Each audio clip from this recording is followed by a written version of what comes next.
मैं एजुकेशन यहां क्यों पढ़ा रहा हूं? मैं एजुकेशन इसलिए पढ़ा रहा हूं कि जो वर्किंग एज पॉपुलेशन का भारत होगा, उसकी जो एजुकेशन होगी वो अभी तक जो हमें बताया गया है उससे अलग होगी। चलिए शुरुआत करते हैं। तो impact of technology on education लिखो, भारत 2030। शिक्षा पर तकनीक का प्रभाव, शिक्षा पर तकनीक का प्रभाव, impact of technology on education. बड़ी एक बिल्कुल नया तुम्हें एक डायमेंशन मिलेगा, क्योंकि हमें ये बताया गया कि भाई फंडामेंटल राइट को एक्सरसाइज करना है, भारत को एजुकेशन देना है। But what type of education now we need? हम एआई के जमाने में आ चुके हैं, अब वो वाली एजुकेशन तुम्हारे काम नहीं आएगी। पता चला जब तक तुम पढ़ बढ़ के आगे बढ़ रहे हो तब तक मार्केट ही चेंज हो गया, बैठे रहोगे। सो दैट इज एक डेमोग्राफी है, यंग पॉपुलेशन है, बट लेकिन वर्किंग एज पॉपुलेशन नहीं है। तो पहली क्लास में आपको बताया था ना कि demography is different thing and working age population is different thing. तो भारत को क्या चाहिए? विकसित राष्ट्र बनने के लिए जो 2030 का साल है, अपनी शिक्षा व्यवस्था को चेंज करना पड़ेगा। अब शिक्षा व्यवस्था कुछ रैपिडली चेंज हो रही है, तो चलिए बात करते हैं दैनिक जीवन में। हम सबसे पहले बात करते हैं, आइए, टेक्नोलॉजिकल इवोल्यूशन हुआ क्या और परिवर्तन किस हिसाब से? टेक्नोलॉजिकल इवोल्यूशन सबसे पहले आता है, ये शब्द कई बार एग्जाम में भी आ चुका है, industrial revolution 1.0 to industrial revolution 4.0। लिखो औद्योगिक क्रांति, लिखो हम वर्तमान समय में हम औद्योगिक क्रांति 1 से औद्योगिक क्रांति 4 तक पहुंच चुके हैं। इंडस्ट्रियल रिवोल्यूशन 4.0 मेंस का क्वेश्चन था। क्या है 4.0? क्या था 1.0?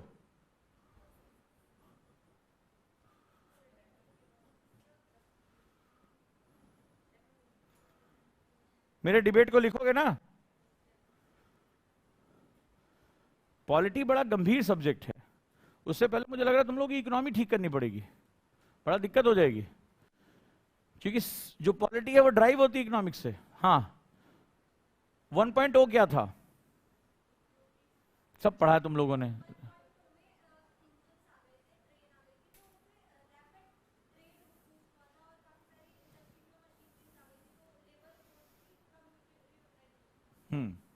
ठीक है, देखो क्या था, जेम्स वाट का नाम सुना होगा, बचपन से तुम्हें सुनाया गया, भाप के इंजन, भाप की शक्ति की खोज की थी, पढ़ा तो होगा। ये कहानी बताया, वो केतली वाली कहानी, उसके ऊपर कोयला रख दिया, भाप से वो कोयला गिर गया। एक्चुअली इससे पहले दुनिया मस्कुलर पावर पे थी, यानी एनिमल पावर थी। गाड़ियों को खींचने के लिए जानवरों का इस्तेमाल किया जाता था, घोड़े गाड़ियां होती थी, बैल गाड़ियां होती थी। तो हम लोग एनिमल पावर का यानी मस्कुलर पावर का यूज करते थे। इनकी एक लिमिटेशन होती है, जानवर हो चाहे इंसान हो, एक पर्टिकुलर वर्क करने के बाद क्या हो जाएगा? थक जाएगा। तो जेम्स वॉट ने एक खोज की और वो थे कोयले की शक्ति का। आगे चलकर हमने भाप से चलने वाले स्टीम इंजन बना लिए, और 1800 तक आते आते, 1800 तक आते आते एक बहुत बड़ी क्रांति हुई। क्रांति शब्द का मतलब क्या होता है? What is the meaning of revolution? Revolution शब्द क्या होता है? पीछे से हमारे महान भावों से, जो मेरी क्लास कर चुके हैं भूल जाएं बाकी लोग। रिवोल्यूशन वर्ड क्या होता है? व्हाट इज क्रांति? जिंदगी की ना टूटे लड़ी, है ना, एक गाना था क्रांति पिक्चर में। हाँ हाँ जी सर, पीछे से क्रांति शब्द किसने सुना? रिवोल्यूशन वर्ड किसने किसने सुना है? हाँ, और कोई देवी सज्जन कुछ भी? व्हाट इज क्रांति?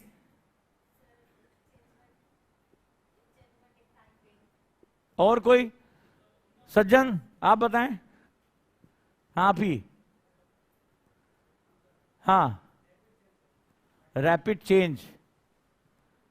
तो डिजास्टर क्या होता है फिर? रैपिड चेंज वो भी होता है, पहाड़ अचानक से नीचे आ जाता है, नदी फट जाती है, धरती फट जाती है। भूकंप क्या है? देखो जाके पूछो मोरक्को वालों से, रैपिड चेंज हो गया। सुबह छत थी, शाम को गायब हो गई। मुझे मेरी बात का जवाब दो, मैं तो एक क्यूरियस इंसान हूं बस। अगर रैपिड चेंज रिवोल्यूशन है तो ये जो भूकंप में गायब हो गया, आज बाढ़ आ गई सूडान में, 2500 लोग अचानक से सो रहे थे, अचानक से नदी बाहर निकल गई, या अचानक से अभी देखो तुमने हिमाचल में पहाड़ नीचे आ गए, तो वो भी तो रैपिड चेंज ही है। हाँ जी सर, पीछे श्योर हो 24 के लिए? लक्षण तो ना दिख रहे मुझे। हाँ जी सर, ये शब्द किसने किसने सुना? रिवॉल्यूशन। चेंज नहीं, ट्रांसफॉर्मेशन शब्द को संभाला इसने, ट्रांसफॉर्मेशन। नेक्स्ट वन, रिवॉल्यूशन कहीं भी हो सकता है, इकोनॉमिक्स में, टेक्नोलॉजी में, राजनीति में। कहते हैं ना रिवॉल्यूशन उठ गया है, अरब क्रांति, अरब स्प्रिंग, हर जगह। देखो ये क्या कर रहा है, ये रिवॉल्व कर रहा है ना। तो अपनी अवस्था, मान लो मैं इसको ऐसे खींच के लेकर आ रहा हूं, तो ये डिस्टेंस को ट्रेवल कर रहा है, it takes some time and effort. But अपनी पोजीशन को मैक्सिमम डिग्री में कैसे घुमाया जा सकता है? जब ये अपनी धुरी पे घूम जाए, यानी कि maximum transformation in minimum leap of time, अधिकतम रूपांतरण पॉजिटिव, अधिकतम अवस्था परिवर्तन न्यूनतम समय में, वो रिवॉल्यूशन हो गया। समझे? तो तुम जरा साइंस के नियम के हिसाब से देखो कि सबसे अपनी धुरी पे घूमने पे ही ये सबसे क्या होगा, सबसे ज्यादा अपनी स्थिति में परिवर्तन कर पाएगी सबसे न्यूनतम टाइम में। और मैं कोई भी पाथ उठा लूं, देखो ऐसे ऐसे घुमाऊंगा तो ये टाइम ज्यादा लेगा। साइंस कहता है, साइंस कहता है पृथ्वी अपनी धुरी पे घूमती 24 घंटे में और सूर्य के चारों ओर घूमती है 365 दिन में। देखो प्रूफ है। क्लियर? नहीं समझ में आया तो समझ लो। यानी अवस्था परिवर्तन, सकारात्मक अवस्था परिवर्तन न्यूनतम समय में क्रांति है, रिवॉल्यूशन है। रिवॉल्वर वर्ड यूज किया जाता है, धाए धाए धाए धाए गोलियां चल रही है, अपनी धुरी पे घूमती जा रही है, गोली सामने आती है तो उसको क्या बोलते हैं? रिवॉल्वर। यानी घुमाने वाला। तो मान लो जैसे तुमने निकाले, कट्टा निकाले, फिर गोली भरे, मार मार मार इसको, दाएं से एक धागा, फिर निकाला, फिर कट्टा भरा, तो गड़बड़ हो जाएगी। और रिवॉल्वर क्या करता है? एडवांस थी उस समय के हिसाब से टेक्नोलॉजी। पहले क्या था, मेरठ में क्रांति जब हुई ना 1857 की, तो कारतूस को पहले दांत से काटो, फिर लोड करो, फिर दाएं से मारो, फिर वो बाहर निकालो। तो रिवॉल्वर ने क्या किया, वो अपनी जगह घूमता रहा, गोली ट्रिगर के सामने अपने आप आती रही, और लास्ट में हमारे गब्बर सिंह ने पूछ लिया, ये भी बच गया ससुरा। तो ये वाली बात हुई। लेकिन मजाक मजाक में मैक्सिमम चेंज या transformation in a minimum time, that is known as revolution. So what happened in 1.0? Suddenly muscular power से आप मशीन पावर की तरफ ट्रांसफर हो गए, सडनली, बहुत तेजी से। 1776 में यह बात हुई, भाप की शक्ति इंजन, और 1800 तक आते आते पूरी इंडस्ट्री चेंज हो गई। ये जो लुटेरे थे अचानक से कहां चले गए? ये इनका गढ़ा शब्द है। ये जो लुटेरे थे यूरोपियन, दस्यु पायरेट्स, ये इसी ताकत की वजह से पूरी दुनिया के बादशाह बन गए। इंडस्ट्रियल रिवॉल्यूशन ही था जिसने उनको इतनी बड़ी पावर दे दी, वही उनका टर्निंग पॉइंट था। तो टर्निंग पॉइंट था ये उनका रिवॉल्यूशन। इसने पूरी दुनिया को एक नया रास्ता दिया, नई नई चीजें हुई। और जरूरी नहीं कि सकारात्मक हो। सबसे पहली बात, दुनिया को ग्लोबल वार्मिंग पहली बार टेस्ट हुआ पृथ्वी को। इतना धुआं कौन निकाल रहा भाई? जो हजारों सालों से धरती के नीचे कोयला था, अचानक से इस्तेमाल होने लगा। फिर वहां से अगला आया 2.0, तेजी से कोयले की जगह और एक वर्ड आया, कैलोरिफिक वैल्यू, यानी किस चीज को जलाने पे कितना ऊर्जा निकलती है। तो फोर्ड जैसे लोगों ने पिस्टन इस्तेमाल करना शुरू किया, तो पिस्टन में क्या हुआ, पेट्रोल जाकर जलने लगा और ज्यादा गैसोलीन का प्रयोग होने लगा जो जल्दी जल सके। तो उससे क्या हुआ, कारों की शक्ति आई। तो जो अरब के लोग थे जो ऊंटों पे घूम रहे थे, अचानक से गोल्ड फरारी पे आ गए ना। उनको पता चला उस रेगिस्तान में कुछ पैदा नहीं हो रहा, लेकिन उसके नीचे बहुत कुछ है भाई, और तेल का खेल शुरू हो गया जिसको ब्लैक गोल्ड कहा गया। तो कुल मिलाकर ये क्रांतियां थी। जो पश्चिमी जगत इस अर्थव्यवस्था से बहुत दूर था, जो कबीलों के रूप में लड़ता था, वो अचानक से उस रेगिस्तान में क्या पा गया, काला सोना पा गया। तो कोयले से सफर शुरू हुआ, काले सोने तक चला गया। अब चौथी चीज आ गई, that is 4.0। It is all about artificial intelligence and machine learning. यानी जिस मनुष्य ने अपनी ताकत मशीन से काम कराया, अब वो मशीन इंटेलिजेंट हो रही है। यानी अब वो मशीन जिसको मनुष्य ने क्रांति का आधार बनाया, जिस मशीन को कि चलो तुम मेरे लिए कपड़ा बुनो, तुम मेरे लिए रेलें खींचो, तुम मेरे लिए बुलेट ट्रेन बनो, अब वो मशीन कह रही है कि now I have my own choice. अब मशीन बड़ी हो गई है। So this is known as artificial intelligence, यानी कृत्रिम बुद्धिमत्ता। तो इंडस्ट्रियल 4.0 कृत्रिम बुद्धिमत्ता का समय, और ये भी टर्निंग पॉइंट होगा। क्यों? क्योंकि मेरे बगल में कल कोई टीचर के रूप में आज क्लास रोबोटिक्स सर लेंगे। अब एक रोबोटिक्स सर आ रहे हैं, डियर स्टूडेंट्स, आपने कहा सर कोई कठिन सा सवाल पूछते हैं। सर ये okay, now go to the slide, come into the phone, phone के साथ कनेक्ट हो गया, वाईफाई अपने दिमाग से कनेक्ट हो गया, और मेरा सर स्लाइड तो आ गई। तो इस तरह से पढ़ाएगा, that is known as machine. अब वो मशीन लर्निंग का योग है, दैट इज 4.0। तो ऐसी दुनिया में आपकी एजुकेशन प्रणाली क्या हो जाएगी? बदल जाएगी, जरूरतें बदल जाएंगी, क्योंकि वो आर्टिफिशियल, आपसे ज्यादा विद्वान तो आपका फोन है, आप उतने मूर्ख हो गए हो। पहले आपको 8-10 नंबर याद रहा करते थे, चाची का नंबर ये है, बुआ का नंबर ये है, मिला लेते थे, नो नीड। बीच में फोन आया तो फोन में सेव हुआ। अब युवा का फोन खो गया तो भी 2-4 नंबर पर्ची में रखते थे अपनी जेब में, बोले अब तो क्लाउड पे है, सिंक कर लेंगे दूसरे फोन में, गूगल से डाउनलोड हो जाएगा, है कि नहीं? तुम्हें एक भी नंबर, अपना ही दूसरा नंबर तुम्हें नहीं याद होगा दूसरे की तो बात छोड़ दो। तुम्हारा काम कौन कर रहा है? मशीन कर रही है। फोटो कहां रखनी है, ये कहां रखना है, कहां सेव है, क्लाउड अपने आप काम करता है, तुम नहीं कुछ कर रहे हो। तुमसे तो अपने 2 जोड़ी मोजा इकट्ठे नहीं रखा जाता है, देख तो देख, नीला एक काला है अलग अलग डिजाइन का है, वो सब कुछ सही कर रहा है। सो वो तुमसे लर्न कर रहा है, वो स्मार्ट हो गया, और तुम उस पर डिपेंडेंट हो गए हो। फोन ऐसे लेके चलते हैं हम लोग, जैसे वो नहीं एक पुराना मशीन डायलिसिस का अपना वो लेके चलता है, उसी तरह हम फोन लेके चलते हैं। तो ये हमारी हालत हो गई। तो we are entering into the 4.0। समझ में आ रही है रेवोल्यूशन?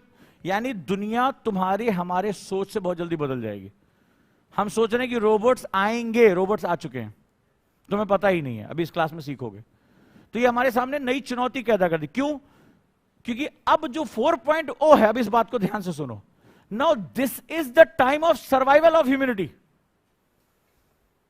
जो 1.0 था, कब तुमसे पूछे कि what is the difference between 1.0 and 4.0, तो अब जो बात कह रहा हूं बड़ी गहरी बात है।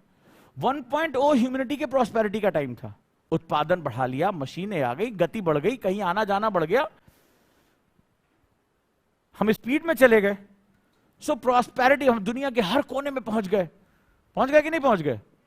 हमने स्टीम वाली नाव बना ली, हमें अब हॉर्स, जब ज्योग्राफी पढ़ोगे तो हॉर्स लैटिट्यूड के बारे में पढ़ोगे, वहां क्या होता है, हवा नहीं चलती है। तो पुराने जमाने में जो नाव खींचने वाले होते थे, क्या होता था, घोड़ों का जब व्यापार करते थे, घोड़ों को समुद्र में फेंक देते थे, मरो तुम, क्योंकि जहाज हल्का हो जाएगा तभी उससे बाहर निकलेगा, नहीं तो उसको हॉर्स लैटिट्यूड कहा जाता है ज्योग्राफी में, कि जहाज फंस जाता था, हिलता ही नहीं था। अब कौन सा हॉर्स और कौन सा लैटिट्यूड है भाई, गियर मार चढ़ गई गाड़ी, चल गया जहाज, कहीं भी आना जाना हो, राइट और रॉन्ग?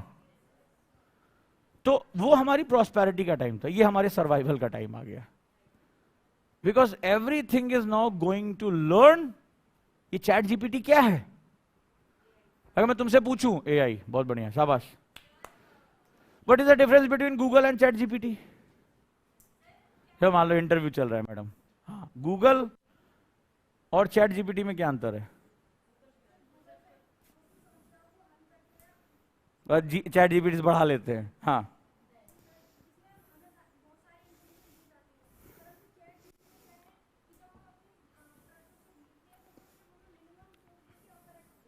शाबाश। और नाम तो दोनों का सुना होगा। तो गूगल और चैट जीपीटी में क्या डिफरेंस है?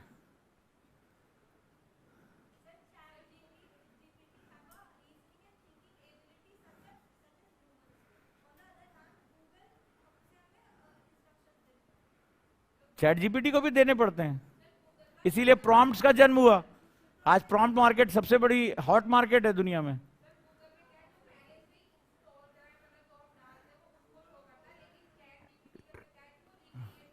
आप जाके चैट जीपीटी का पढ़ो, 2021 के बाद का डाटा वो आपको देगा ही नहीं, चैट जीपीटी की लिमिटेशन है, गूगल आपको आज का डाटा दे देगा, चैट जीपीटी 2021 के बाद का डाटा आपको नहीं देगा। वो प्रोग्राम और ट्रेन हुआ 2021 के डाटा पे, आप उससे 2023 की घटना पूछोगे नहीं बताएगा आपको। पढ़ा ही नहीं तुमने ध्यान से, तो बहुचट है, 2 साल पहले की बात कर रहा है, भाग बेकार कहीं का। इतना तो हमारे गांव में कोई बता देगा, तोता पकड़ के निकाल लेंगे। ए भाई, मैंने कोई बहुत खतरनाक क्वेश्चन पूछ लिया क्या? What is the difference between Google and chat GPT? कैसे बोलोगे इंटरव्यू में, पहले बताओ। इतना तो बोलने देंगे नहीं तुम्हें। लिमिटेड टाइम होगा, काउंटडाउन शुरू। तेरा क्या होगा कालिया? अब कालिया बता रहा, सरदार गांव में 2 आदमी थे, जय था, वीरू था, बसंती भी थी, हम वहीं रुक गए मालिक, इसीलिए टेंशन में हो गए। तो ये तो बड़ी गड़बड़ बात हो जाएगी। सिंपल सा आंसर है, लिखना चाहो तो लिख लो। Google is a search engine while chat GPT is a ask engine. क्या खूबसूरत बात बोली है साहब। Google is search engine and chat GPT is the ask engine. अनुशासन पर मैंने लंबी चौड़ी व्याख्या दी थी आज। तो अनुशासन होता क्या है? यही तो है, बोलने में, सोचने में, लिखने में जब तुम डिसिप्लिन्ड होगे तो ये सही रहेगा। ये कैसा लगा जवाब? Search engine, you go to the Google site, try to your behaviour, तो देन सडनली की बेस्ट कोचिंग इन दिल्ली आपने कुछ डाला, या बेस्ट क्लोथ्स, बेस्ट शूज, तो आपके सामने उसने 10 विकल्प दे दिए कि चुन लीजिए इसमें। फिर आपको जो अच्छा लग रहा है उस साइट पे आप चले गए। गूगल में ऐसे करते हो, किया भी होगा, तो उससे संबंधित 10 चीजें आपको बता देता है, फोटो दे देता है, ये है। But you went go to ChatGPT, you extremely ask please write essay for me, तो वो आस्क इंजन है कि तो जो तुम उससे पूछोगे सिर्फ वही उसका जवाब देगा। और सडनली वो तुम्हें 10 साइट पे नहीं भेजता, वो तुम्हें एग्जैक्टली वही चीज तुम्हें बता देता है। Right a poem for me, तो तुम्हारे लिए क्या होता है? पोएम लिख देता है। Right a story for me, वो आपसे story, right a story about boy and girl, वो लिख के तुम्हें दे देता है। गूगल में ऐसा नहीं करते हो। तो Google is search engine and chat GPT is a ask engine. तो जो तुम पूछ रहे हो वो तुम्हें बता रहा है। जैसे अब तुम लोग हो गए, तो यू आर लाइक गूगल। मैंने कहा बेटा ये क्या होता है? एक बार ऐसे देखते हो, एक बार ऐसे देखते हो, फिर एक बार ऐसे देखते हो, फिर कुछ कुछ बोलना शुरू कर देते हो। तो 10-15 बात बोलते हो, उसमें एक आध बात मेरे काम की होती है। तो क्या है? टेक्नोलॉजी तुम्हारी पुरानी हो गई है। और अभी टेक्नोलॉजी किसकी है?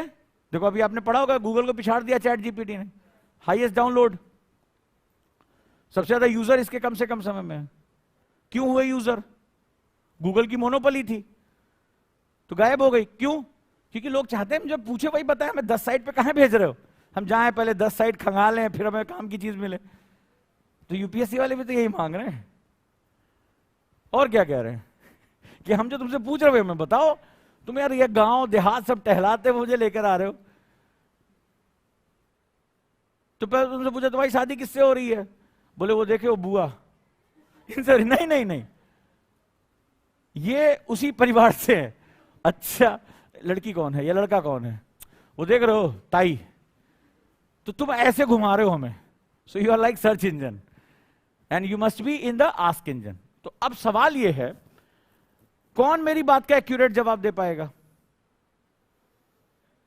मान लो जैसे सर ने सुबह पढ़ाया कि भाई कल ये पढ़ाया गया है, मैंने आया पूछा प्रियम्बल बताइए, तो जिसने कल ढंग से पढ़ा होगा, याद किया होगा, प्रैक्टिस की होगी, वो खड़ा हुआ। जैसे बच्ची ने थोड़ी देर धूप में रही, एक तो यहां बड़े जादुई जगह है ये, कल भी कई लोगों को ज्ञान प्राप्त हुआ, आज भी हुआ, तो तुरंत धड़धड़ धड़धड़ बोलने लगी। तो उसने जैसे ही वो बात बोल दी जो मैंने पूछा, मैंने क्या कहा? शाबाश, यही बोला, बिठा दिया। सो ये कौन सी इंजन है? ये आस्क इंजन है। ठीक है, तो ये इसने क्या किया? इसने वही बात कही जो पूछी। अच्छा चैट जीपीटी अगर तुमसे क्वेश्चन पूछने लगे, तुमने बोला right a poem for me, ये बताओ हिंदी में लिखा इंग्लिश में? तो तुमने कहा right a poem in English. अच्छा ये बताओ, शेक्सपियर स्टाइल में लिखे, इंडियन स्टाइल में लिखे? अब तुम हो जाओगे परेशान। ऐसे ही हम लोग हो जाते हैं कई बार। अब ये बात क्यों कह रहा हूं? आस्क इंजन, जब तुम मुझे जवाब कब दे रहे हो? When you study the notes properly, when you study the class properly, that will increase your efficiency. उसने तुम्हारी efficiency को क्या किया? बढ़ा दिया। So same thing is happening in the real world, in technological world. तो इंडस्ट्रियल रिवोल्यूशन 4 ने तुम्हारी सारी चीजों की स्टडी कर ली है। वो सालों से जो तुम ऑनलाइन शॉपिंग कर रहे थे, उसको ये पता है कि तुम कहां हो, उसको तुम्हारी लोकेशन पता है। कभी जाके देखना, अपना फोन का लोकेशन ऑन रहता है, ज्यादातर ऐप मांग लेते हैं। मैं एक बार जैसे हैदराबाद में उतरा, एक मेरा स्टूडेंट, उसकी शादी थी IAS, जैसे उतरा वीडियो की लैंग्वेज चेंज हो गई अपने आप। मैं कहा कौन देख रहा है? एड्स चेंज हो गए, तेलुगु में आने लगे एड्स। मैंने कहा अरे भाई साहब, फ्लाइट उतरी और language change. Somebody is watching me where I am right now. किसी को पता है? तो उसने मेरे सामने तेलुगु में दे दी कि भैया तेलुगु रीजन में है। ये मेरा दिमाग जरा खराब हो गया। उसको पता मुझे कौन सा गाना पसंद है, मैंने पिछले साल कौन सा गाना सुना, किस तरह की शॉपिंग करता हूं, कहां जाता हूं, क्या खान पान का तरीका है, मैं वेजिटेरियन हूं, नॉन वेजिटेरियन हूं, सब कुछ उसको पता है।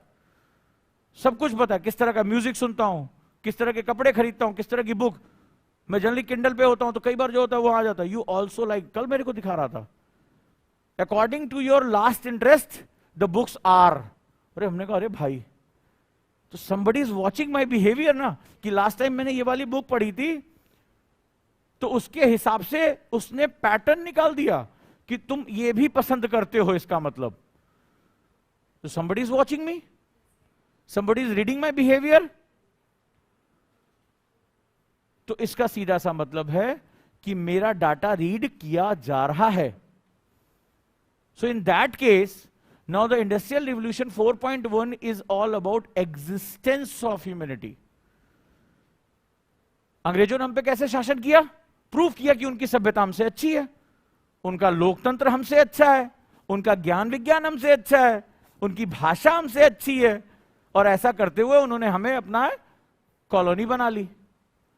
सो तुम्हें क्या लगता है कि किसी मशीन को तुमसे ज्यादा किसी चीज के बारे में पता चल गया तो तुम पे शासन नहीं करेगी? सो industrial revolution 4.1 is all about existence of humanity. Existence of humanity. So in the terms of existence you don't have enough choice, आपके पास चॉइस ही नहीं है। सो व्हाट, क्या करोगे आप? यू हैव टू लर्न, आपको वो चीजें सीखनी पड़ेंगी। सो भारत 2030 ये कहता है कि हमारा जो एजुकेशन सिस्टम होना चाहिए वो according to the demand and supply होना चाहिए। आप चाहो या ना चाहो, आप इंडस्ट्रियल रिवोल्यूशन 4.10 में इंटर कर चुके हो, क्योंकि हमारा जो डोपामाइन है वो हमें प्रेरित करता है। कौन नंबर याद रखेगा? क्लाउड में सेव कर दो। हर फोन में क्लाउड होता है, गूगल भी क्लाउड सर्विस दे रहा है, दे रहा है कि नहीं दे रहा है? कौन स्टोरेज अब रखता है? सब क्लाउड पे सेव कर देते हैं। राइट और रॉन्ग? फोन भी बदल दो, व्हाट्सएप के सारे पुराने मैसेज वापस आ जाते हैं, विद पिक्चर, विद चैट, सब कुछ आ जाता है। सो समथिंग इज डिफरेंट, कुछ तो बदल गया। तो कोशिश ये करना है हमें एजुकेशन में कि हम AR, VR, MR, ML यानी augmented reality, virtual reality, mix reality और मशीन लर्निंग को हम अपनी शिक्षा का आधार बनाएं। टेंशन ना लो, सब लिखाऊंगा, समझाऊंगा। यानी हमारी एजुकेशन इनहैंस होनी चाहिए। क्लियर है? ये हमारी डिमांड सब। और हम नहीं कर पाए तो क्वेश्चन आ जाएगा पहला कि वर्किंग एज पॉपुलेशन में एज पॉपुलेशन बचेगी, वर्किंग नहीं बचेगा, क्योंकि 2030 की डिमांड अलग होगी। इंडस्ट्रियल रिवोल्यूशन 4.0 एक बहुत बड़ी सच्चाई होगी। आज की डेट में जिसके डिग्री ना हो कोई टेंशन नहीं है, जिसको प्रॉम्प्ट बनाना आता हो, चैट जीपीटी के लिए प्रॉम्प्ट बना ले, भाई साहब लाखों लाखों रुपए कमा रहा है वो। सिर्फ वो कैसे चैट जीपीटी को कमांड देनी है, वो कमांड खाली बना के पैसे कमा रहा है। उसको कोई डिग्री की जरूरत नहीं, यानी पूरा सिस्टम बदल गया। भारत की एजुकेशन को भी ये समझना होगा कि बदलाव के साथ अगर नहीं बदले तो मामला हमारा साफ है। क्लियर है? तो इसके बारे में मैं और ज्यादा डिस्कस करूंगा कि ये कहां कहां आ चुका है। अब जैसे 5G आ रहा है, तो 5G के साथ एक नया चीज शुरू होने जा रही है, that is known as era of infotainment. Infotainment, era of infotainment, यानी इंफॉर्मेशन और एंटरटेनमेंट मिक्स हो जाएगा। जैसे ही 5G भारत में स्टैब्लिश होगा, डाटा बड़े पैमाने पे आना शुरू हो जाएगा, और उस हिसाब से अगर हमने चीजों को चेंज नहीं किया तो हमारी एजुकेशन सिस्टम बहुत पिछड़ जाएगी। क्लियर?